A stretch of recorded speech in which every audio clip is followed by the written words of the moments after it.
course, I forget to button the shirt before I go live. So, hey everyone, this is Kevin the Apptrepreneur. Been a little while, I think. It's been almost a full week since my last video, and there wasn't many videos the week before either. And I'm doing a live stream at 10:15 at night when most people are asleep. So, what's going on? Well, before we get into the main topic, let me lay something out and be frank. Not going to go into too many details because I don't think people particularly are interested.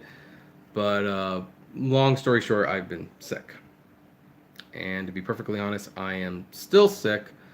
And even though I assure you I will survive, I'm going to be sick for a while longer. It has resulted in some a very uncomfortable few weeks. That's why videos have not been very frequent, and that's why when there has been a video, I've not been super energetic. And for this reason, Sunday's pros and cons of no on 22 passing, or 22 not passing, I should say, will probably get delayed again. But hey, you know what? We're here, we're live. We It's not COVID. Don't worry about it. Well, don't worry about that aspect. No, it's something else. Something much more manageable, actually. But like I said, we're not going to go into details here. No, it's kind of boring. But this story that we are going to talk about was definitely one that a few people sent emails about. They wrote to me and they actually were surprised I didn't cover this a few days ago when it broke. So, hey, we're a little late, but we're going to cover it now. And that is that Uber and Lyft drivers in Seattle are going to be making minimum wage. This comes from the Daily Hive.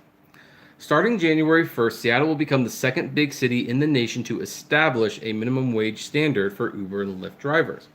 On Tuesday, the Seattle City Council unanimously voted 9-0 to pass a Fair Pay Act, meaning rideshare drivers will get paid at least 56 cents per mile when there is a passenger in the vehicle and a per mile rate to cover expenses.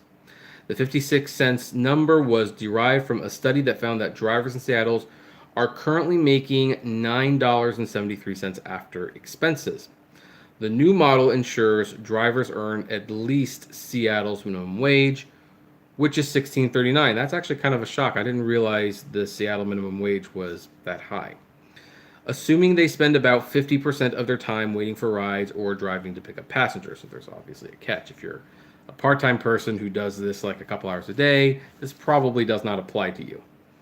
Now, John Searcy, the Secretary Treasurer of Local 117, said in a press release, Uber and Lyft drivers in Seattle are at the forefront of a resurgence of the labor movement. It is inspiring to stand alongside black and brown immigrant workers, those who have been excluded from the protections of 20th century labor laws. Well, with all due respect, John, everyone doesn't have protection nobody has protection when they're driving Uber or Lyft. It's not just black and brown immigrant workers. It's also Asians and whites and, Lebanese people as well. Rising up to say enough is enough. If the old laws don't protect us and lift up the dignity of our work, we will create new ones. And that's the story. It's short, it's simple, it's straightforward. So Seattle has now become the second state, or the second city, I should say, because Seattle's a city, not a state. Seattle's become the second city to actually say, you know what, Uber and Lyft, you have to pay minimum wage. Now, of course, do you see Uber and Lyft fighting this? No. Because why not? They can certainly manage it. I mean, they might challenge it at some point. I wouldn't be surprised if they did. But one thing that is kind of nice about this being late in terms of me commenting on it is you kind of get to gauge the reaction. And here's the thing. I'm noticing like Uber and Lyft aren't saying anything about it. For that matter, the people who, want to maintain their independence, I should say, They're not saying anything bad because they're maintaining their independence. Independence. And it kind of goes to show that yes, you can create an agreement or a rule that says drivers are properly paid, are properly compensated, and no one is upset. And here's the thing, yeah, in Seattle, you're going to be guaranteed the minimum wage, but there's nothing about this that says you can't make more. If you get some good surges and you drive some extra miles, if you happen to have someone in your vehicle for 55 minutes of that hour, guess what? You might conceivably make more than minimum wage. Now, Uber and Lyft will have to obviously pay this extra money, and of course, they're going to pass that cost along to the passenger. And nobody's complaining. It's actually kind of an interesting story to read because here in California, we are bickering and fighting over Prop 22, acting as if there isn't some middle ground we can't come to. It has to be one or the other. And yet, here, Seattle just did it. Seattle just did it. Seattle solved the whole debate for the most part. Now, it doesn't actually solve like the whole benefits thing. That's probably always going to be a thorny subject. But a lot of gig companies offer a somewhat competent version of benefits that, if you drive long enough, you're certainly entitled to them. So, yeah, anyway, that's a news story. Now let's kind of go to the live chat and see. Sniper King says the proposal that the city of Seattle is try to pass. They're going to raise up the fares of the drivers, make $1.33 per mile, which is fair in my opinion. Pretty much they're going to try to tell Uber and Lyft to raise up their fares. Which is why it's all the more strange that Uber and Lyft does not seem to be objecting to any of this. Maybe it's in another article, I don't know, but I've read a few articles and I've not heard a comment on Uber and Lyft that this is unfair or anything. It's just they seem to be accepting it. Hey Joey, how are you doing? So, yeah, $1.33 per mile. Probably 70 cents less than it should be, but certainly better than the 69 cents per mile most drivers are earning in other states. And that's what I'll say about that. Let's see here. Hey Steve, how you doing? Starry says, live this late? Wow. Yep, live for a little while. I don't think this is going to be an hour, but it will be at least a few minutes. Anthony says, that's cool, another victory. It's Smooth says, are the Seattle drivers making minimum wage when they don't have a PAX in the car? From what I have understood, as long as your app is on and you're trying to get passengers, you will get a minimum wage.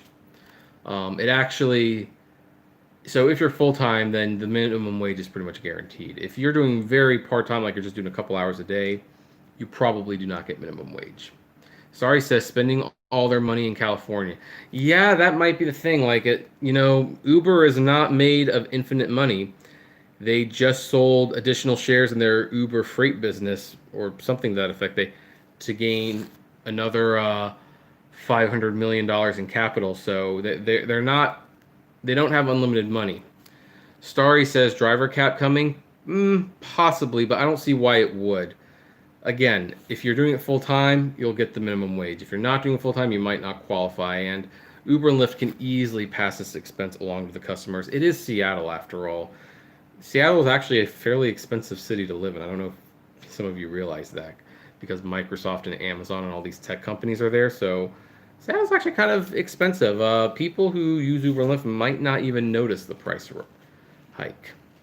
Rosworld says, Uber sent a survey yesterday, says they're going to listen to their drivers until mid-October. I haven't started it yet, but it should be interesting.